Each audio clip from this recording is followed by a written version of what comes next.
peeps, it's Tish from Cotton Candy Quilts in lovely scenic Gaston, Indiana.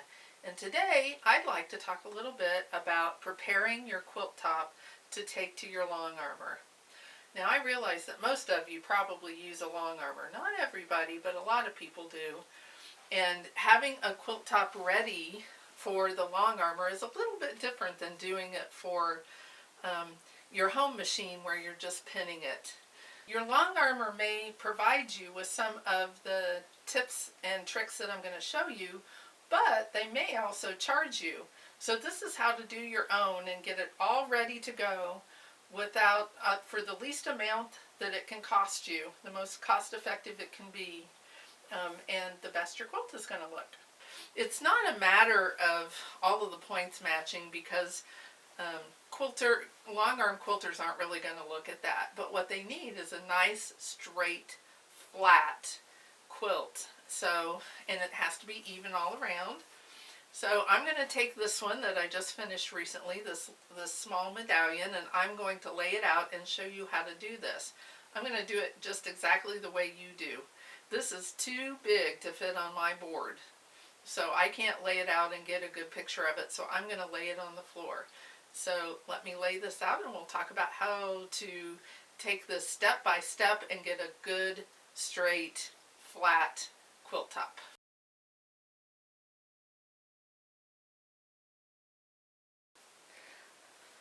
So this is my quilt, and as I laid it down on the floor, can you notice how nice and flat that border is? The border needs to be totally flat, and that is the first thing that you're going to check. Sometimes when people put on their borders, they get them, there's more border than there is quilt, and what happens is there's too much fullness. So when we quilt, if you've ever looked at your quilts when you got them back from the long armor and it's like kind of puffy where the long armor has done the border, that's because your border had too much fabric in it, and that makes your quilt shaped incorrectly because it'll have too much border and not enough in the center. So you can tell that all of the edges on this quilt are laying flat, right? If you have too much border,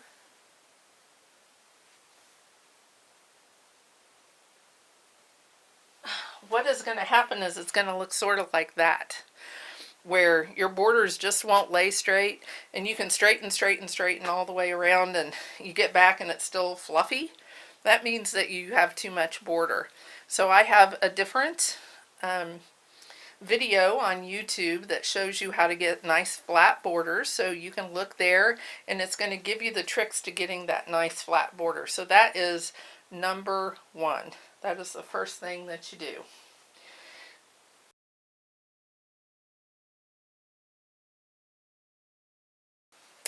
So now that we're assured that our borders are nice and flat and there's no ripples in them and we don't have too much fabric, then we need to trim the quilt if there's anything hanging out.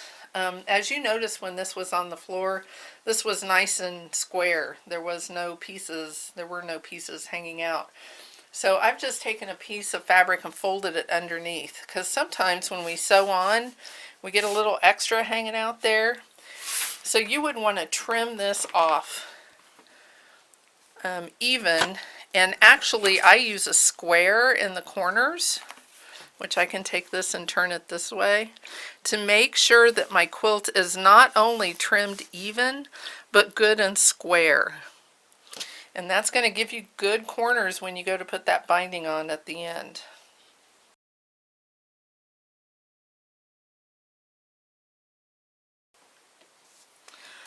The next thing we want to do is make sure that our quilt is straight. Now this is a rectangle, and it's hard for me to measure so that you can see it on the camera, so I'm going to just do it with this piece of paper. And you would want to measure up both sides. So this is 7 3/4 about. And if I put it on this side, it's going to be 7 3/4 about. And then I'm going to measure the top and bottom.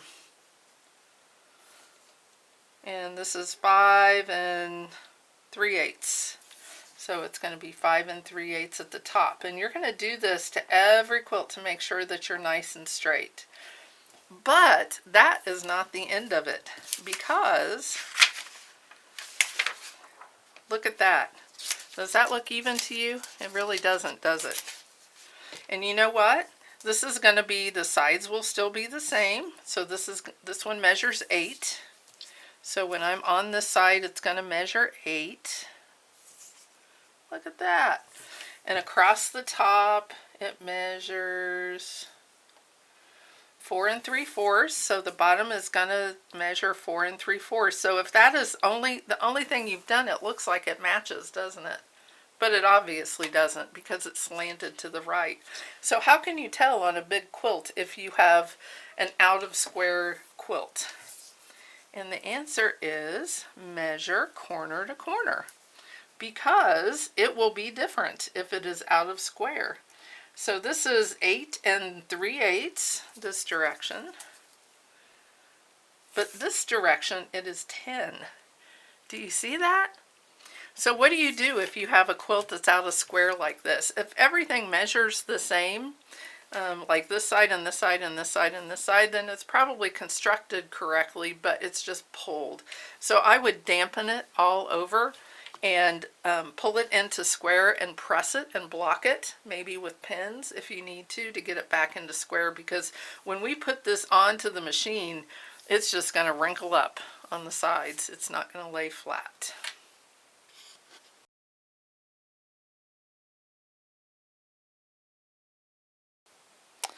The next thing you're going to want to do is inspect your quilt and make sure that you have no open seams. It just happens once in a while. Sometimes we're trying to fudge in a piece and we just don't quite get it. So check it over top to bottom, left to right, and make sure that all of your seams are completely sewn and they don't gap open because you've missed a seam.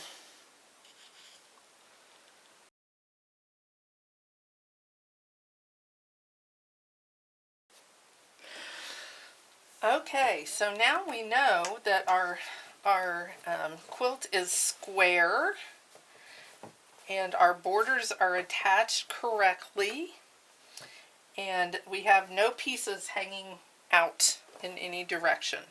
So the next thing we need to do is stay stitch all the way around. Now this has a piano key border, and I don't know, look at that. I've barely touched this, and you can see that the stitches are starting to unravel. So as we manipulate the quilt to get it onto the machine, some of those will start to come unsewn. So stay stitching around the outside is imperative if there's piecing on the edge, but it's really just a good idea for all quilts, even if it's just a solid border all the way around, because that stay stitching helps keep it square as we put it on. So I'm going to just do 1/8 of an inch regular stitches all the way around this. So it's never going to show, it's going to be underneath the binding. But it's going to help keep this together. Do you see that little line right there? Really close to the edge. It's just really close to the edge. But it will do a world of good, especially if you have a very piecey border, to keep everything together like it's supposed to be. So let me go ahead and finish this, and then we'll move on to the next step.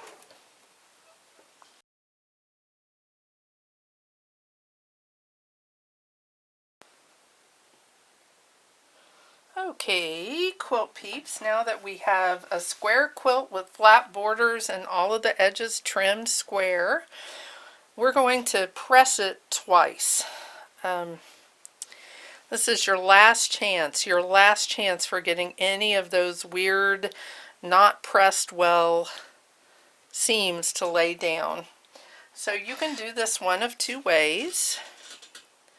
You can give it a little shot of steam. You're just going to want to lift up and set down. You're not going to want to scoot. in any way, shape, or form. Or you can use best press. Either way works to get a nice flat seam. So if I would spray, and you notice I'm not like soaking it down, all I'm doing is giving it a little bit of a spritz. That's going to make that lay down flat too. So one of the questions I get sometimes is, what about the little threads on the back? Well, those don't bother us at all. If you have a light fabric and your threads are going to show through, then you would need to trim those. But if they're not going to show through, I would say ignore them on the back. Let me see if I can find a little problem area here.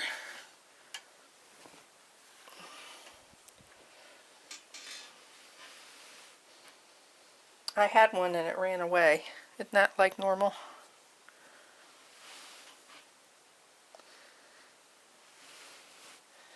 I was looking for a place. Oh, here we go. It was right there.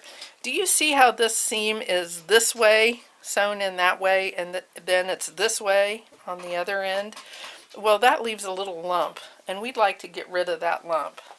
So what I do, and this is an old dressmaking trick, by the way, is I cut straight down to the seam with my little scissors without going through the seam. You don't want to go through the seam.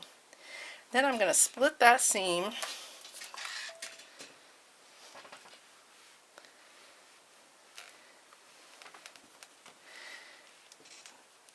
so that each half of it goes the way that it wants to go. Look at that. Isn't that nice and flat? That works great. And then you don't have any of that bulk in the back.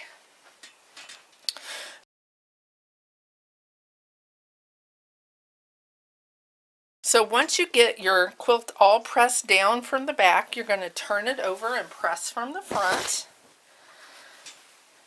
This time, you are looking for two things. You are looking for anything that would have a ditch where you don't have it pressed flat. You want to get that pressed flat. And also on the front, you do want to take off your spare threads. So anywhere where you see threads hanging out, and I know there is some, there's always some. Right there's one, do you see it? You want to go ahead and clip that off. Well, it just came right out of the seam when I pulled on it. Here's another one. Let's pull this down. Right here's one, so I'm going to clip that. And we want to get rid of all of the threads on the front because your long armor may not see them as she's sewing. So you want to get rid of those so that they're not still hanging on. So now that we have the quilt pressed front and back, it is square. The borders don't ripple. It is pulled into shape if it was out of shape. All of the little threads are taken off of it. Then you want to either hang or gently fold your quilt.